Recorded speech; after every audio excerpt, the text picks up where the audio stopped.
Then I will start the first one, and the second one will be optimal control, and the third one we will finish what we call controllability, who is a little bit more difficult than optimal control. But then that will be the outline of the first talk, and I will take time to give some general aspect of control theory for those who are not familiar with control theory. We will try to take a little bit time to explain what is control and why we do control.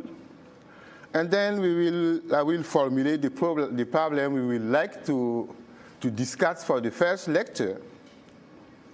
And to solve this problem, we need to understand the fractional Laplace operator that our first speaker talked about. I will take a little bit more time, like him, to introduce and discuss the fractional Laplace operator, give some important property that we will use to solve our problem. And for the fractional Laplace operator, like if we have a PDE, you just need some spaces to solve your PDE, and that will be here the fractional order, so we'll have spaces. That's what we will also take time to have a look, and then we will conclude with our control problem. Then for the first one, what does it mean, control? Usually, if we talk control, there are double meaning of control. The first one is that you have a system, and you want to first controlling that your system, it can be understood as testing your system on checking if its behavior is satisfactory. You want your system to behave as you want, then you want to control your system. That's the first meaning of control. But if you want to go further, you can also say that control is to act. How I act? I put things together, everything I have together, what I want, to make sure that my system will behave exactly as I want. I will let him behave as he wants. I put things together, and I want him to behave exactly like I want. But mathematically, what we have, let's see that we have a physical problem, and we want to have a good behavior of our physical system. And the physical system is governed by what we have here in equation. That's what we call here the state equation. I have A of y is f of v. I will say the state, here y is the state. That is the unknown of the system. You don't know the state. And we are willing to control what we don't know. And we assume that our state must belong to a certain vector space, that here y belongs to the vector space y. Now, in the right-hand side, v is our control. V is the control. That is, it belongs to a set, what we will call the set of admissible control. And v is the variable that we can choose in order to control our system. And the f will represent how we want our control to act on the system. That, in some sense, that is what the first thing for control theory. Now, let's assume that here we have the A is an operator. You know that the state equation here that we have here, at our state equation, that A is an operator that from the domain of A, that is a subspace of the vector space y, and the operator map the domain to y. And f is a function that takes the set of admissible control to the set y. Well, those are given. This could be linear, or they could be also nonlinear. Then here, the operator A, that is the operator that determines the equation, which means the state equation.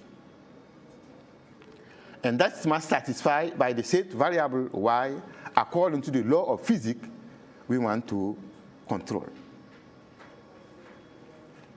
Like I say, the function a, f, say, indicate the way the control acts, the control v must act on your system.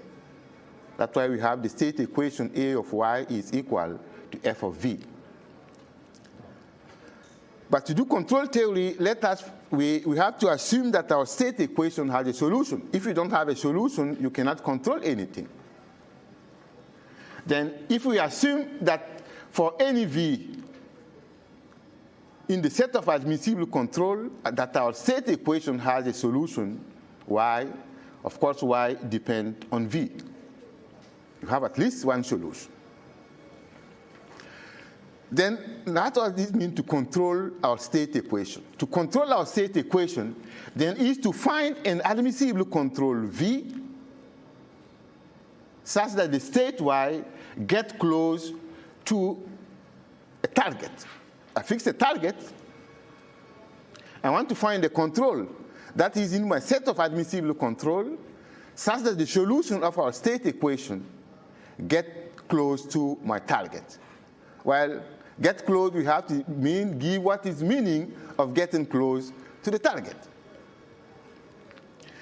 And of course, maybe we'll have many controls, but the best possible one that we will have, that's what we will call the optimal control.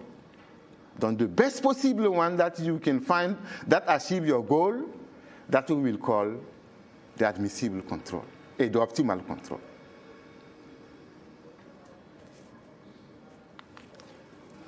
Then it's clear that we say that, okay, we want our if to find a control such that the state gets close to your target. Then looking at that, then this means it's clear that we have to minimize some functional, this means some distance function that is something that is getting close to something. Then it means really reasonable to minimize the classical like cost functional of this type. I just take the 1/2, the norm of y of v. Y is my target. I fix my target, and I just get close to my target. We minimize the square norm of that, while the 1/2 is only a normalizing constant. That is only thing is not so important. It's only that if you take derivative, that will cancel with the square. Or you can also say, okay, I want to minimize the first one, but I add an extra term. This means a constant a parameter mu over 2 times the norm of v squared in where you take your controls. While taking the second one. The second one is much, much better for minimizing this one than the first one. Explain why. Because when you minimize the second one, G2, you are making a balance between the two terms. The first one requires that your solution of the state equation get close to your target, YD. While the second one penalizes using too much control. Then I'm putting here, I'm penalizing giving too much control. Why that help? It's help because this means that we will be able to get close to your target without using too much effort. Because I'm putting too much control here, then I can get very close to my target without doing a lot of effort. But if I minimize only the first one, it will not help a lot. That's why usually control is much better to minimize the second functional.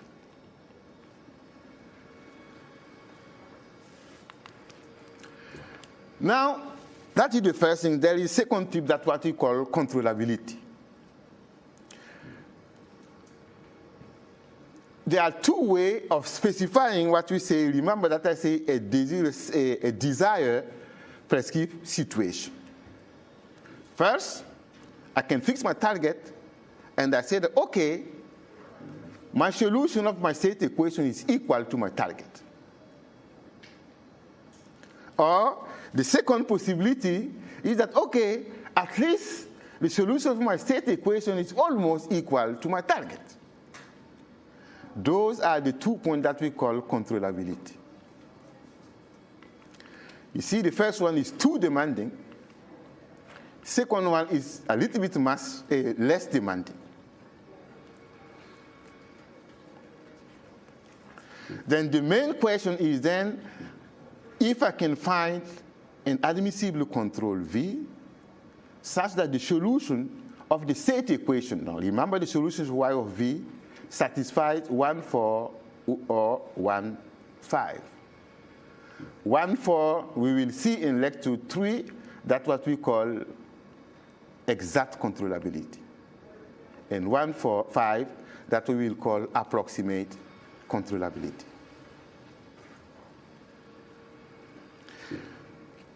Then once we can find a control V, if we have that, then it's meaningful to look for an optimal control, like we said before, because the best one, the best possible between all the admissible control, that's what we call the optimal one. At least what we mean, a control with minimal size. Then, like I said, we will see that this problem is difficult, even say very difficult to solve. Even if today there are beautiful theories that have been developed in mathematics to try to solve this problem, but we will see that most of the time it's not so easy to really have those control of minimal size. But there are very beautiful theory of mathematics that have been developed, from Lyons up to, of all those things in order to try to solve this type of problem. Now let's give a formulation of the control problem that we will like to discuss today. Then here, I have a boundary domain omega, but I want to take the space ZD that is L2 of the complement of omega. And UD is L2 of omega. Omega is a boundary subset. We can take it smooth for, yes, just to make things easier. And given a psi positive, we want to minimize this functional G of U plus psi squared of norm from Z squared in the space GG, and U here is our state, and we assume that our state will solve this elliptic equation, which means minus delta S of U is 0 in omega, which means I'm looking for an S harmonic function that coincides with the function Z outside my domain. We will see why we formulate this. The problem has been formulated in the sub, because usually if you go, we start doing PDE from undergraduate to graduate, we always have boundary condition. We never see those kind of conditions. Okay, I have the Laplacian, I always give a boundary condition. Why here we are given here that a condition that is outside the domain. We will see. Then here Z is my control, and ZAD is the set of my admissible control. That is a subset of ZD, and we assume that it's closed and convex. Then the precise condition of functional G will be given when we need it, but right now let's suppose that is a functional that goes from U, D to R, but we will give the precise conditions. And minus delta S, like he says, is the fractional Laplace operator that we will introduce very, very soon. Then what are the main steps that we will follow to solve our problem? The first one, we have to introduce the fractional Laplace operator. The second one, we need the right function spaces to study our problem. And the third one, we need to introduce a suitable and consistent notion of solution to our state equation, because we need that the state equation has a solution in order to solve the control problem. And so that, and we have to prove that our state equation has a unique solution. The solution that we will define in step 3, we have to prove that we have a solution. And then we will come to our functional G to give at least sufficient condition such that we can solve the optimal control problem. And the first one, we had to derive the optimality condition. Because optimal control, let's see, if we go back to calculus, I want to find the minimum of a function. We know how we teach calculus, we give them what is the condition that they have to do in order to find a minimum. Then first, there are different ways for defining the fractional Laplace, and usually there are three main ways that I will clarify. The first one that is very well known, that is called the Caffarelli-Sylvestre extension.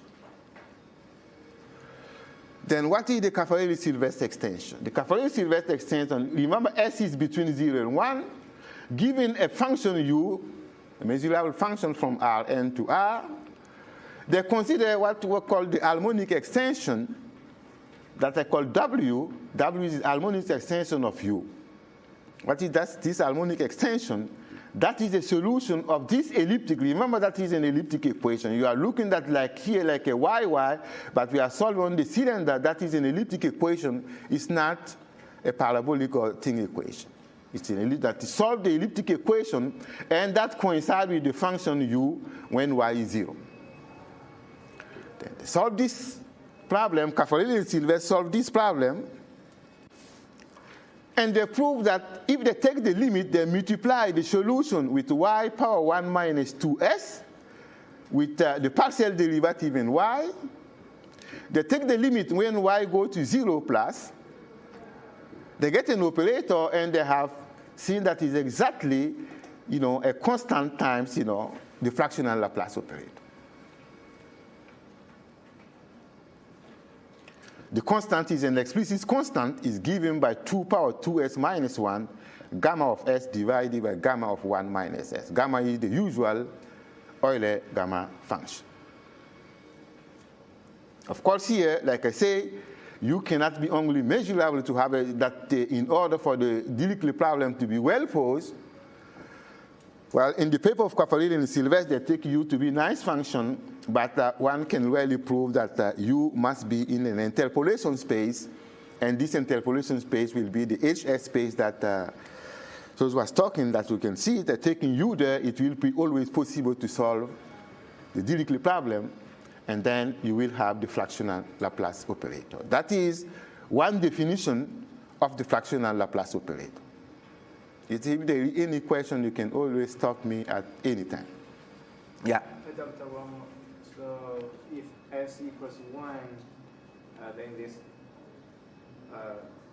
the red line in the middle then reduces to the case for equation 3.1, right? 3 equals 1. 3.1, let's go, what is 3.1, because 3.1 is with S. If you want to take S is 1 where? Down in the limit here or what? Yeah, so here S. If you take S is 1 here. S, yeah, S there. It will be always, it will be always 1 minus. You will have minus. Okay? But the popular definition of the fractional Laplace operator is by using what we call singular integrals. Then how you do that? Usually, we want to integrate, let me go to the left, but we want to integrate ux minus uy divided by x minus y n power 2s. And we see that we have a singularity when x is close to y. Then that's what we call. To integrate that, then we have to take the principal value. What we do, we integrate far from the singularity. Then this means I integrate for x minus y greater than epsilon. And then we take the limit when epsilon goes to 0. Whenever the limit exists, then what we will get that we call is the fractional Laplace operator. then that's why we see that is a singular integral, that is PV represent the principal value. That's what we have here. Okay? Here we have a normalizing constant that we say C of ns, and this is given by this explicit formula here, and we will see that this formula is exactly 1 minus, you integrate 1 minus cosine of psi 1 divided by psi power n plus 2s, and you take power minus 1. That is exactly the normalizing constant. Then one can see that from this definition, that minus delta s is a non-local operator. This means that the support of minus delta u is not necessarily a subset of the support of u.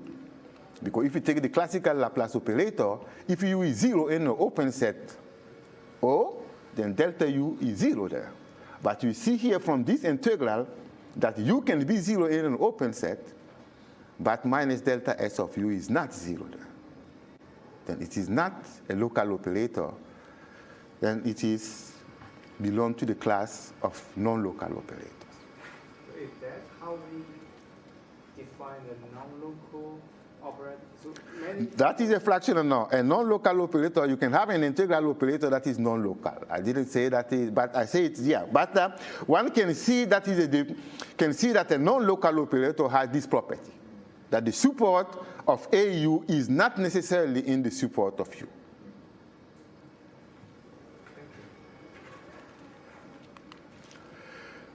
Now there is another definition. You see here before we have a principal value, a singular integral.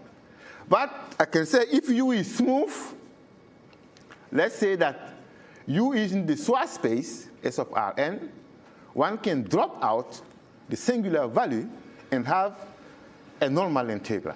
But the integral will be u of x plus y plus is minus the constant divided by 2, the integral from Rn, u of x plus y plus u of x minus y minus 2u of x divided by y power n plus 2s. This has an advantage that if u is smooth, you can really work with our singular integrals.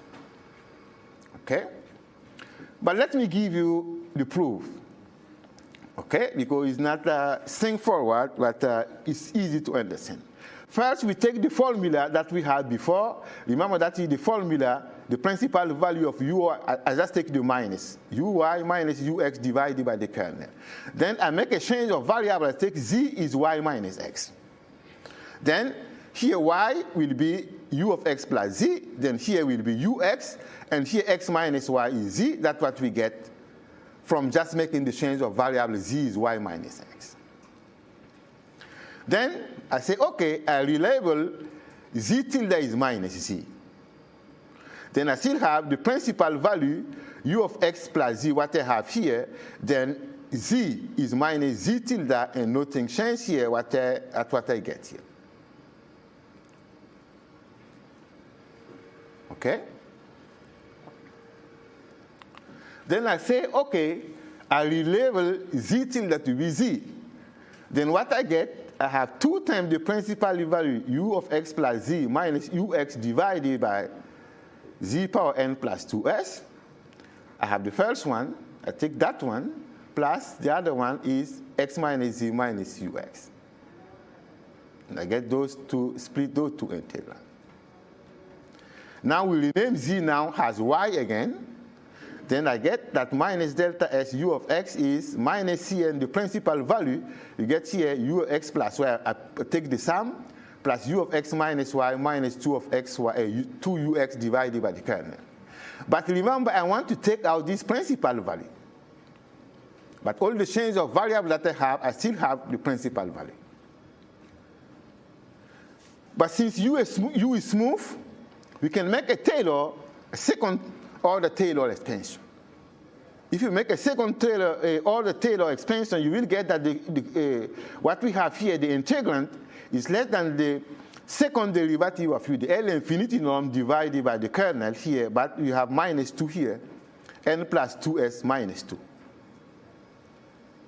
And one can verify that this one is integrable near 0 for any s between 0 and 1. Then if it's integrable near 0 for any s, then we can drop out the principal value here to get exactly what we want to prove. Then if U is smooth, we do not have a singular integral, we can write the fractional Laplacian without using the singular integral.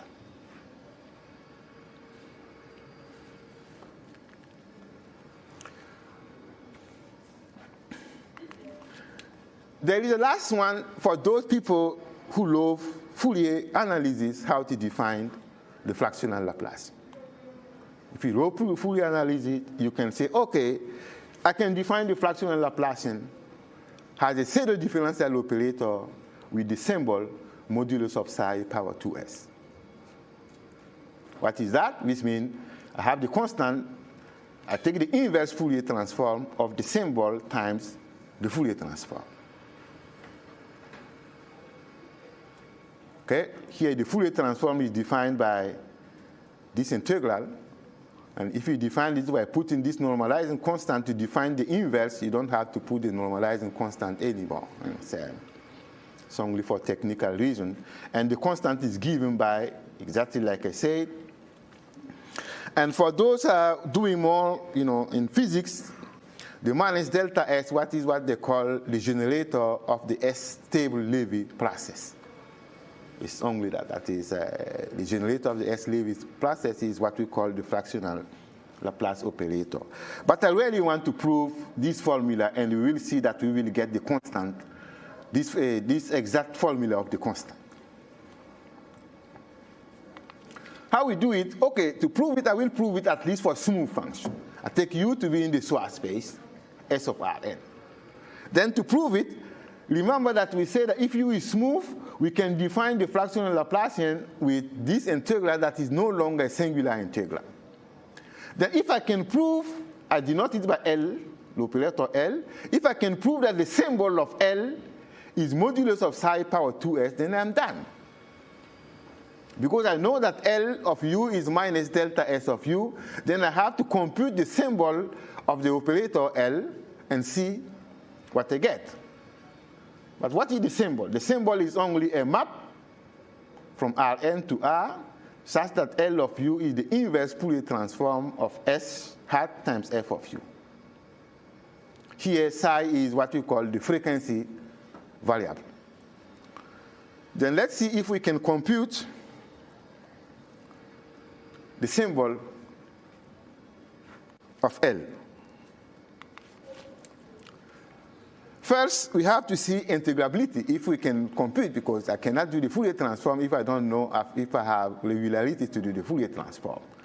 The quantity that we have, U of x plus y plus U of x minus y minus 2 U of x divided by that, one can prove that's less than 4, is like even maybe it's 2 is close, then the characteristic function of the ball of radius 1, and center y, times here the kernel 2 minus n minus 2s times the second derivative of U. Then I split on the ball and on the complement of the ball. Then that will tell me that I can integrate this function that is in L1 of R power 2n. I can integrate in x and y. And that is L1 of R power 2n. Then if it's so, then it's good. I can use Fibini and Tonelli theorem to compute what is the symbol of this operator.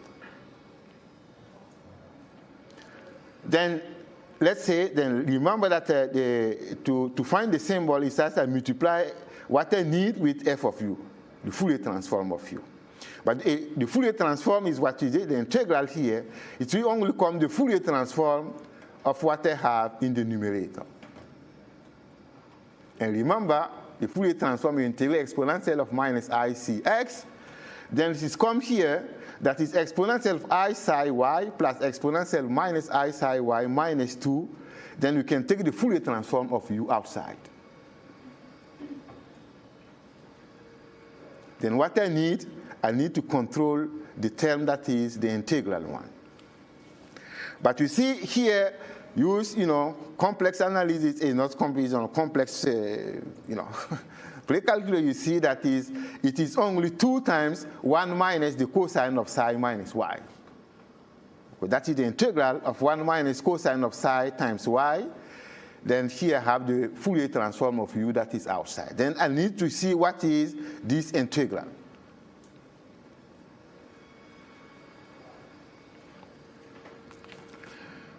Now, in order to obtain the formula that we need to prove that the integral that we have to compute is the constant power minus 1 times the symbol that's what we want to compute. But first, observe that if I have psi that is in Rn near 0, 1 minus cosine of psi 1 is less than modulus of psi squared, and that is less than 1. That is less than 1 over modulus of psi n minus 2 plus 2s. Then this means that this integral is finite and is positive. Okay? And I can compute it. It's finite, it's positive.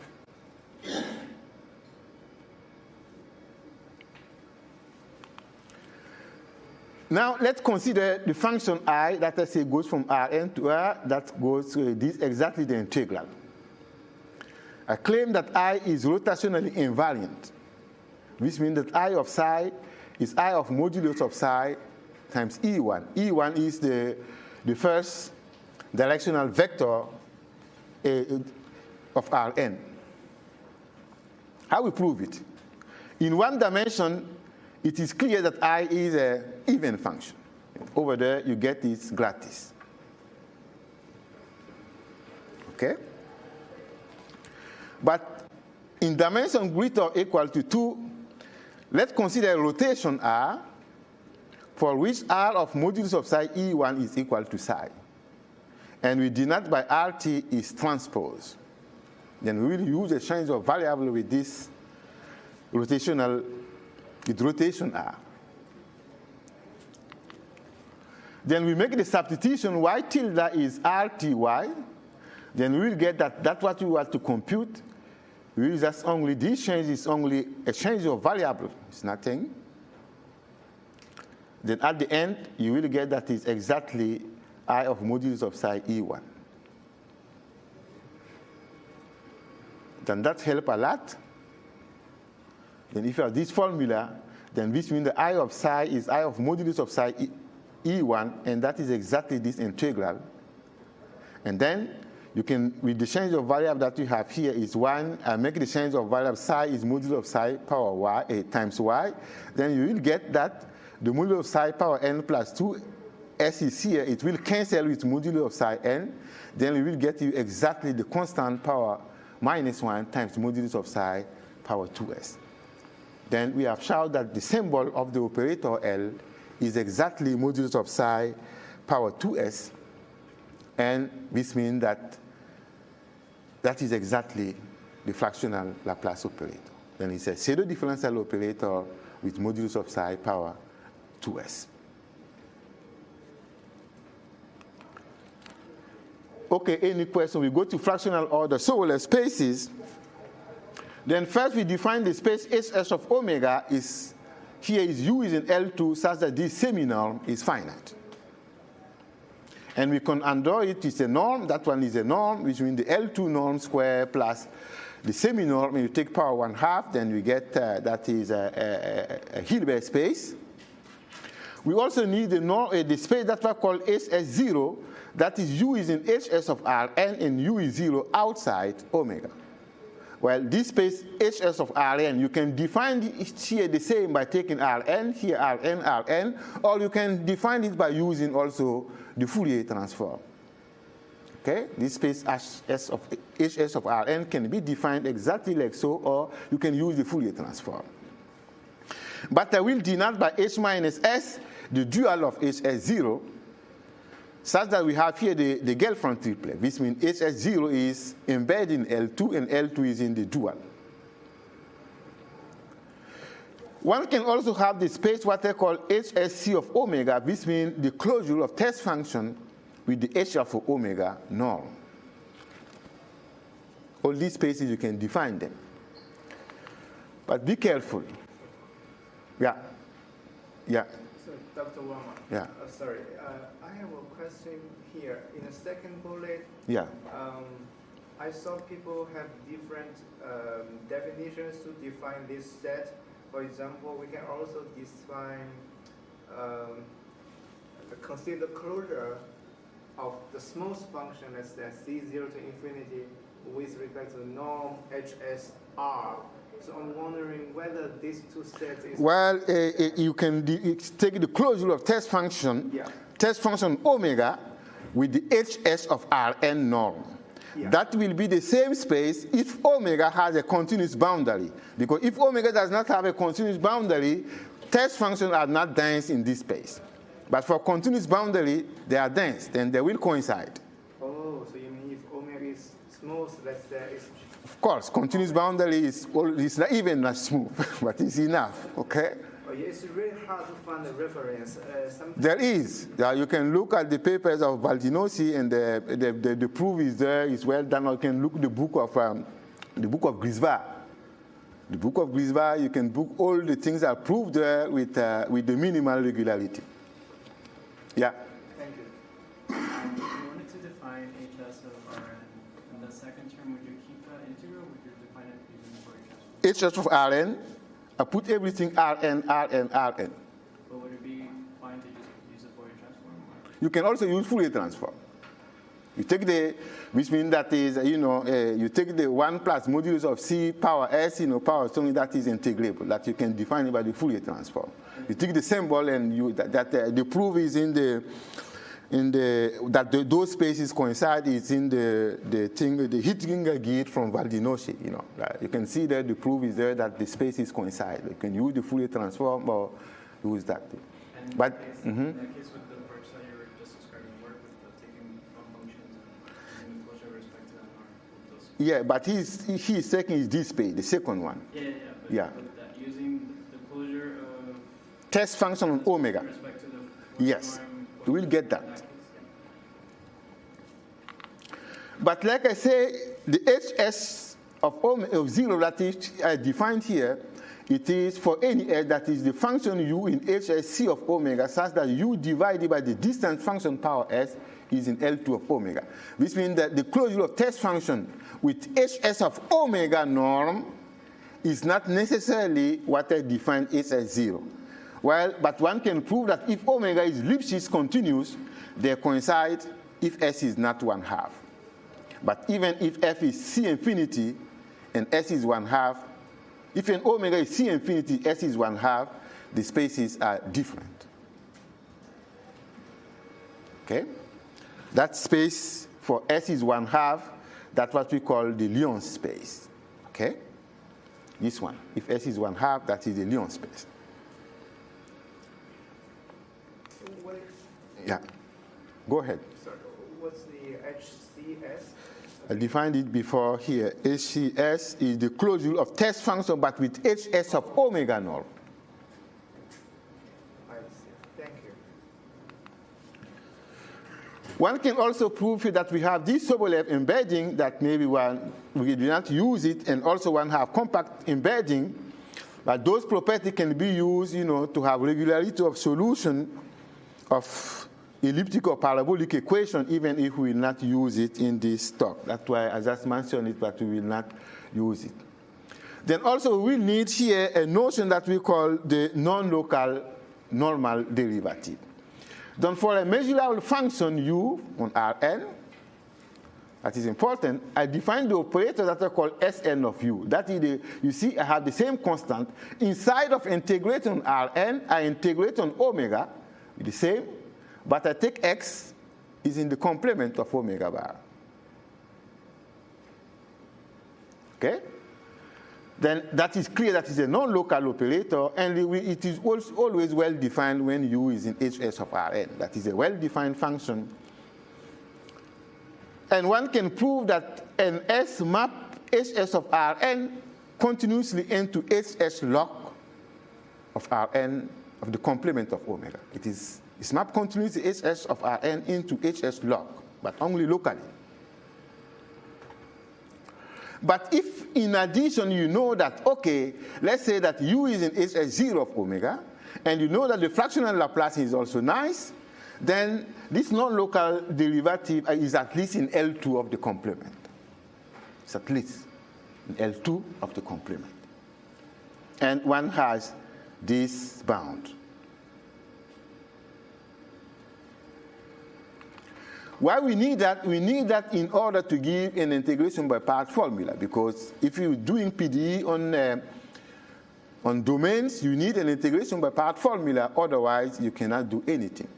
If it's in all Rn, you can do Fourier Transform and you can solve your problem, but on bounded domain, we need this integration by part. Then if you take U in Hs of Rn, and such that the fractional Laplacian of U is in L2, then for any V in H of Rn, we have this integration by part formula. If we see, it looks exactly like what we have, that a green type formula. That is like V times the Laplacian. Here it will be gradient U gradient V, and here it will be minus V times the normal derivative.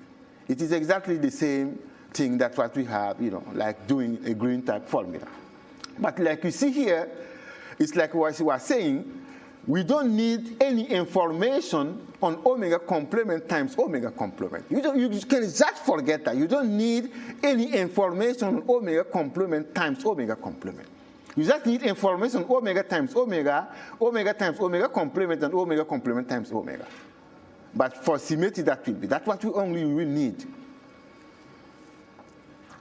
But also, recall that if U and V are in H0, which means if there are 0 outside, then this integral is only the integral on all R and Rn, because they vanish outside there. Let me give, because the proof is only one line. It's only that, remember, I have here, you can break it up, then we get that is Cn2 Vx times this integral, here is a plus is missing, plus Cns and this integral.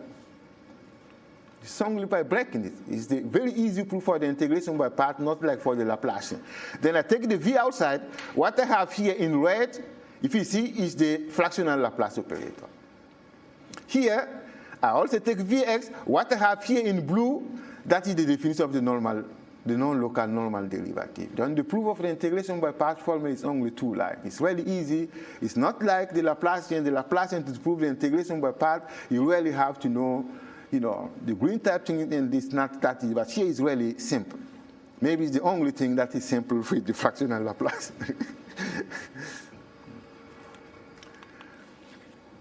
Okay, now we can come back to the control. Now, I just recall our control problem, Then recall that we want to minimize this functional with the condition that our U solve this elliptic equation. And Z is in the set of admissible control. Then let's consider first a more general equation. Instead of putting 0, I put F first to see what is here. But first, let's assume that Z is a little bit smooth, that Z is in Hs of the complement. In this case, and I take F in the dual between H minus S of omega, I can define what you call weak solution. A weak solution will mean, a function U that is in Hs of Rn, such that U minus Z tilde is in Hs0, and this equality hold for any V in Hs0. Because Z tilde is only because Z is in Hs of the complement, I can extend it to a function Z tilde in H of Rn, because I assume that my omega is smooth. I can extend it. Then we can define that. Okay? If we assume that our Z is smooth.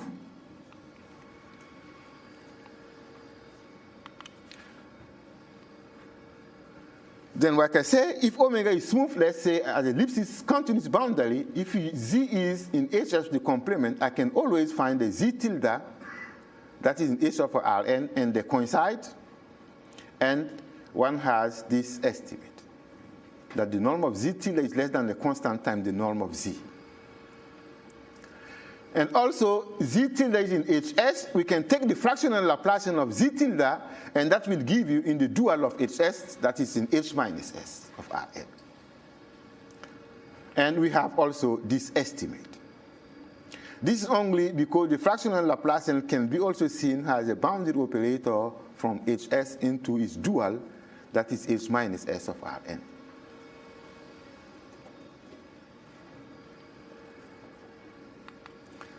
Now we can prove existence for a weak solution that if f is in H minus S and Z is in HS of Rn, then there always exists a unique weak solution to the state equation, and also solutions depend continuously on the data F and Z.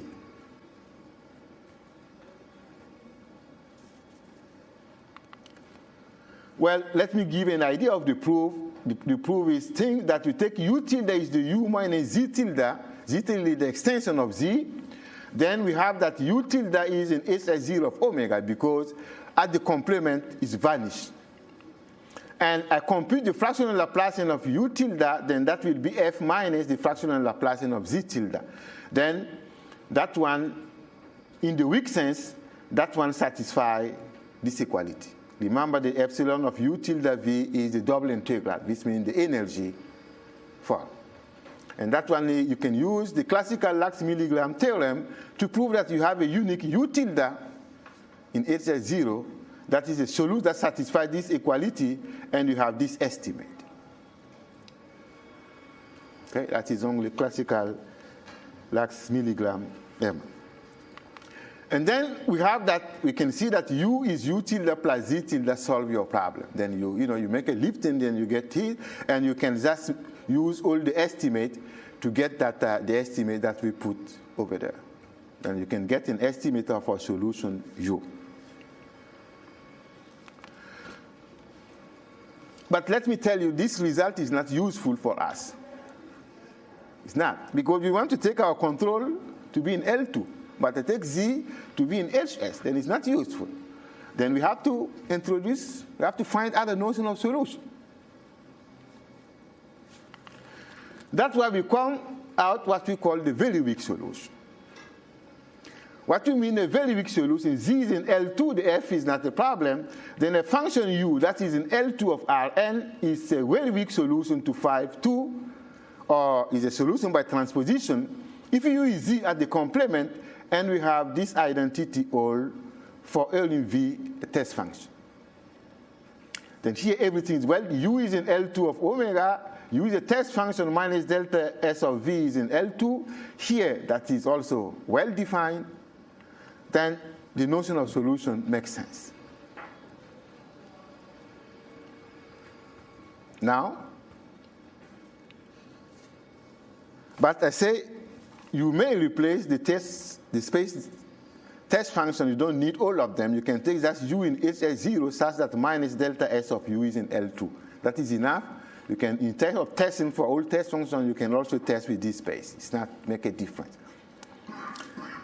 Then we have here that existence of very weak solution. That is a result that we prove, Albi, myself, and Katri, we proved in 2019.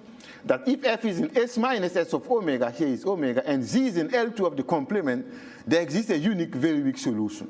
And also we have continuous dependent of very weak solution to the given data.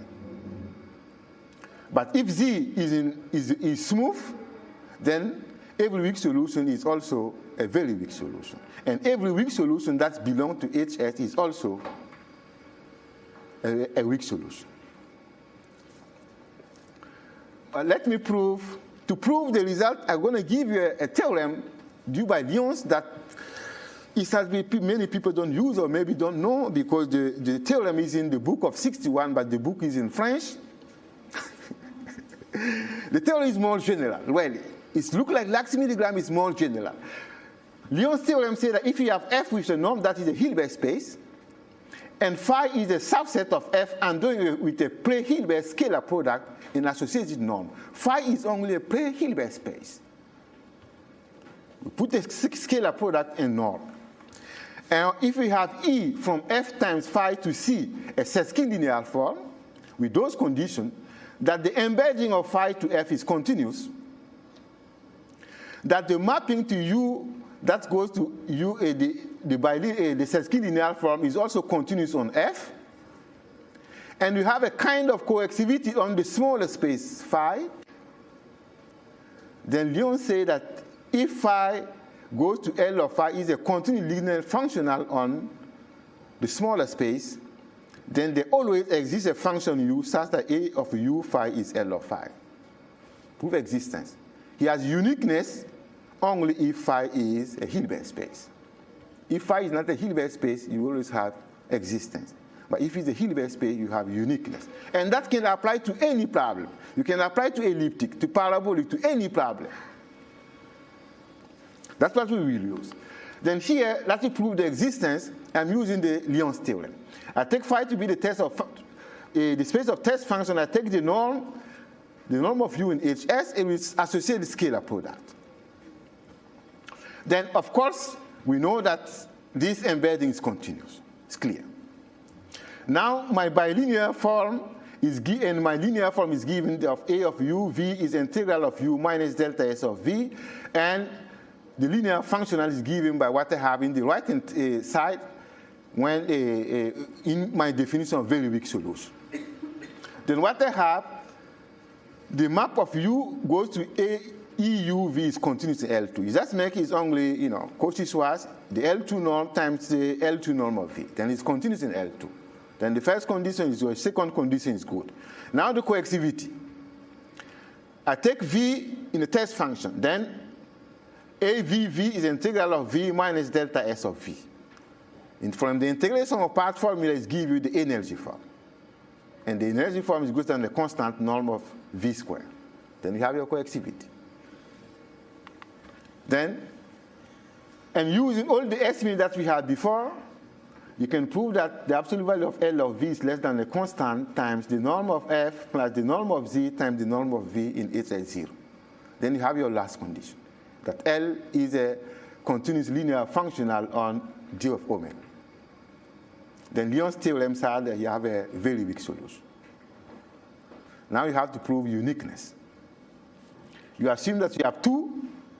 You say to u is u1 minus u2, then you have that this integral is 0 for any test function v. But like I said, you can replace the v with the capital V like I took before. But if you know that, we know that for any w in L2, I have a unique v in the space V such that minus delta S of V is w, solution of the Dirichlet problem. Then from that we can conclude that the integral for uw is 0 for any w in L2. Then the fundamental lemma of calculus of variation tell you that u must be 0 on omega. Then you have uniqueness. Okay, now that we have here, we have proved existence of solution and continuous dependent, then we can define our solution map, which means the control to state map. From Z, that goes to the set of admissible, set of control to the solution where the state belongs. Then it is well defined, is linear, and is continuous from the estimate that we did before. And if Z is here, we know that U is in L2 of Rn. Then this means that we can rewrite our control problem like the reduced model, which means that we minimize, mat cal of Z is the other one, G of S of Z plus psi over 2, the norm of Z squared in L2.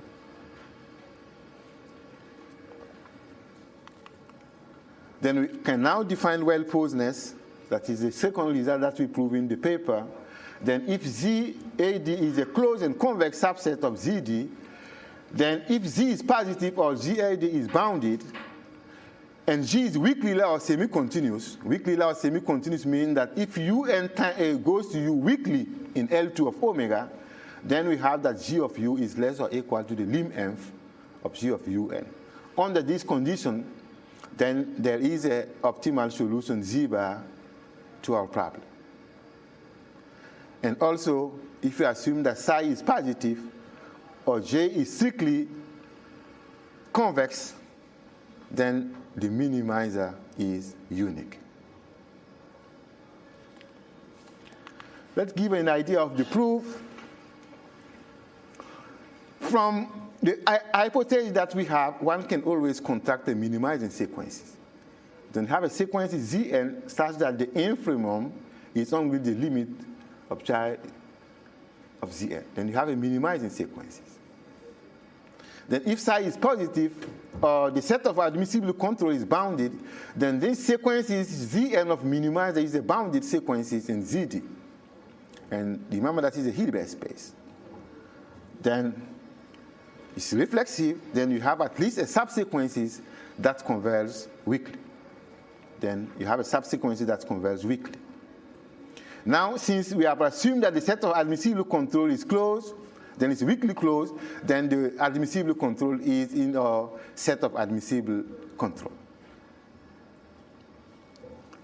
Now, also, since Z is linear, is continuous, it is also weakly continuous.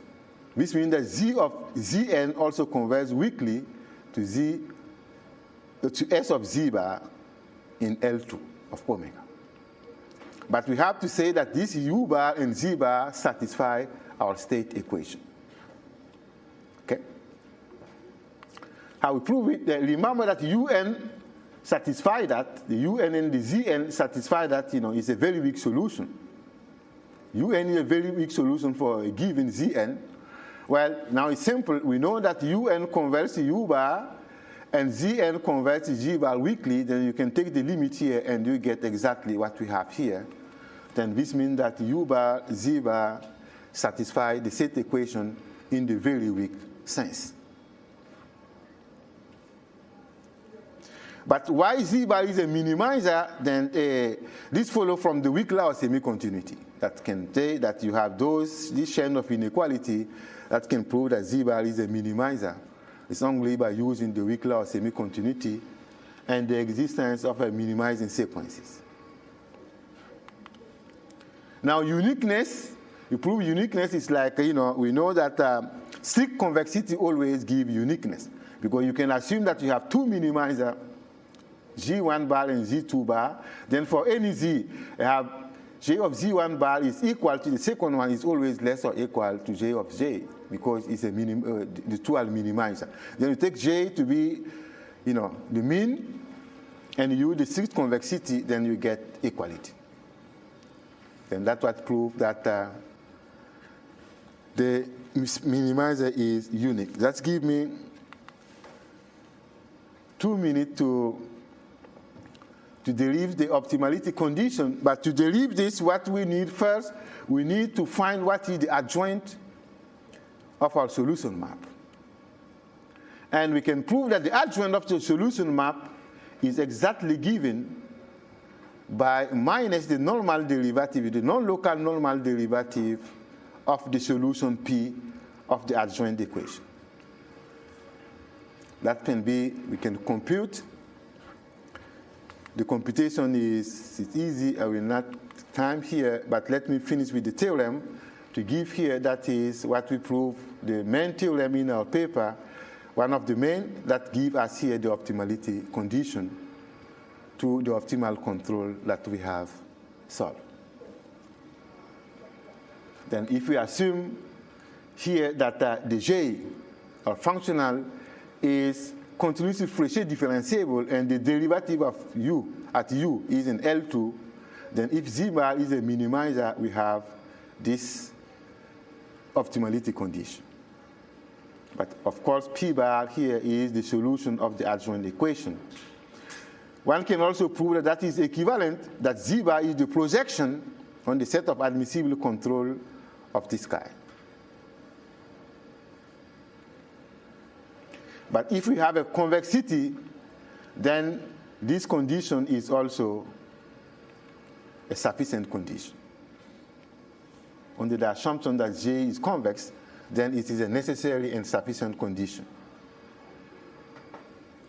Okay, then it's time. I will stop here and just give you, will give you some references where you can find it. The slide will be online, where the proof has been done in detail. The proof of the theorem has been done in detail, but since time, I don't want to take more time.